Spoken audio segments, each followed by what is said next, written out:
Next, we want to look at ordering by name. Now, if you don't want to have to look up the SKU, you actually can do it by name. The name can be somewhat tricky, but it can also work very well. For instance, let's look at Canadian Full.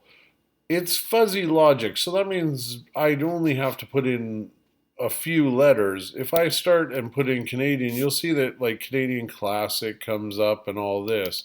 So instead, I can just put full and then the strength that I want, 12 milligram. Or in that case, I just have to put in 12.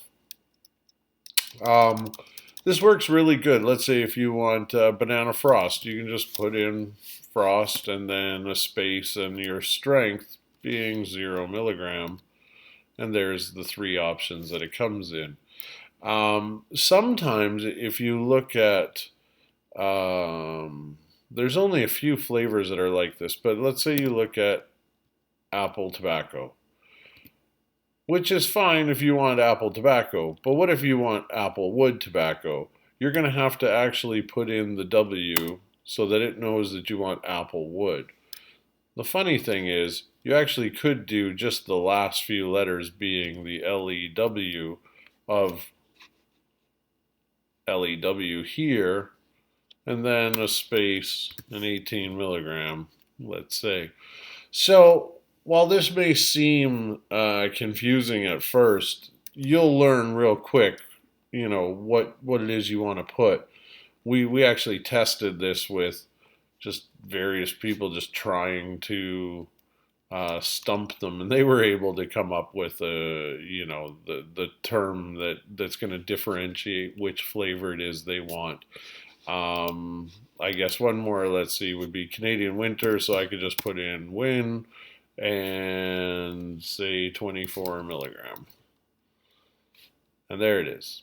Now you'll see that Wintergreen comes up.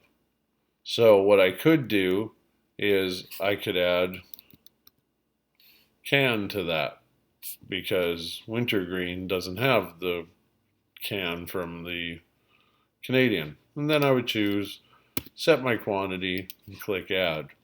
So let's go ahead and add a CFF in, I don't know, 6 milligram.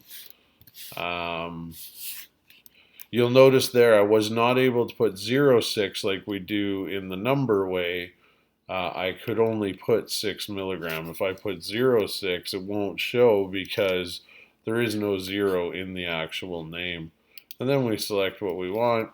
We select our quantity and click add. So as you see, it works really well. Just got to use a little bit of forethought on exactly how it is you want to do it. While I have you here, I'll show you the same thing I showed in the other video. If I use the empty cart, and it appears to work okay, and then I try and add something, let's say like that, and I add it, it looks like it adds it, but nothing happens. The reason is you have to press that continue button. So once you add something in and you use your empty cart, you must press the continue button once, and now you can go ahead and right back to it and enter things in. So you're good.